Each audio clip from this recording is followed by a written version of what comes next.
Scientists searched for the God spot in the brain for years before deciding that it did not exist. The temporal and parietal lobes, for example, were never viable options. And because different parts of the brain light up when we apply moral reasoning versus when we experience awe, discrepancies in how academics define spirituality have further muddled things. However, it is undeniable that more than 80% of people globally identify as spiritual or religious.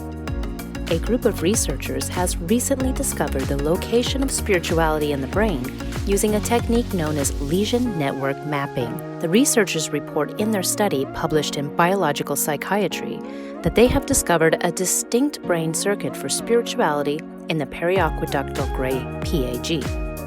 Only time will tell if this discovery is correct or if it follows in the footsteps of other probable God spot claimants.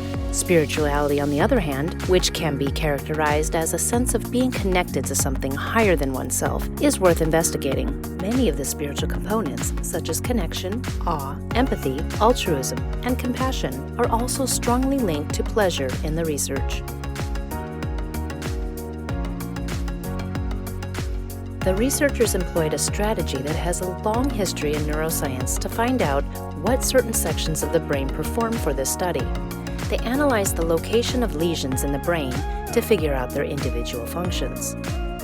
A total of 88 neurosurgical patients with lesions in a variety of locations in their brains who were scheduled to have the tumor surgically removed were studied using a previously published dataset. They compared their findings to those of over 100 patients who had severe brain injuries as a result of combat during the Vietnam War. These are two extremely distinct datasets, illustrating the difficulties of conducting this type of study. Before and after their surgeries, the surgical patients were asked questions about spiritual acceptance versus religiosity, such as, "Do you consider yourself a religious person?"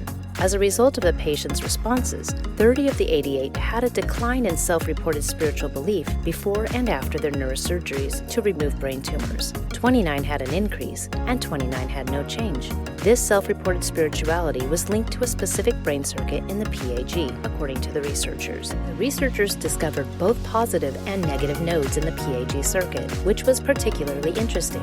In other words, depending on which node was disrupted by the brain lesion, a person's spiritual beliefs rose or diminished. The researchers claimed that their findings were supported by data from the Vietnam War and case reports of individuals who became hyper-religious after having lesions in the circuit's negative nodes. Because it has previously been linked to a wide range of activities, including fear conditioning, pain modulation, altruistic actions, and unconditional love, PAG is an intriguing location for a spirituality circuit. In a news release, author Michael Ferguson, Ph.D., a principal scientist in the Brigham Center for Brain Circuit Therapeutics, said, "Our results suggest that spirituality and religiosity are rooted in fundamental neurobiological dynamics and deeply woven into our neural fabric. We were astonished to find that this brain circuit for spirituality is centered in one of the most evolutionary preserved structures in the brain."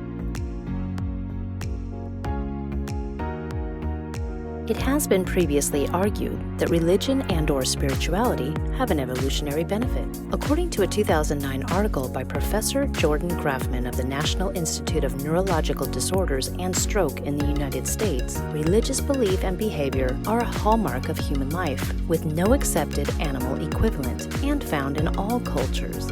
Our results are unique in demonstrating that specific components of religious belief are mediated by well-known brain networks, and they support contemporary psychological theories that ground religious belief with evolutionary adaptive cognitive functions.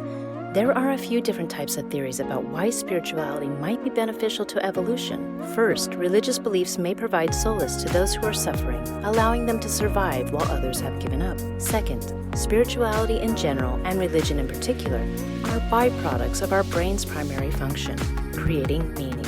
When the meaning of something is unclear, the brain generates a narrative.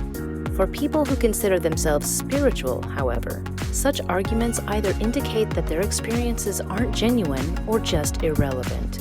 The benefits of awe, or a strong sense of empathetic connectedness to wider humanity, to happiness and well-being, are well documented. And, considering the deep divisions that exist in our communities and around the world right now, a reminder that humans are hardwired for connection is a timely and welcomed one.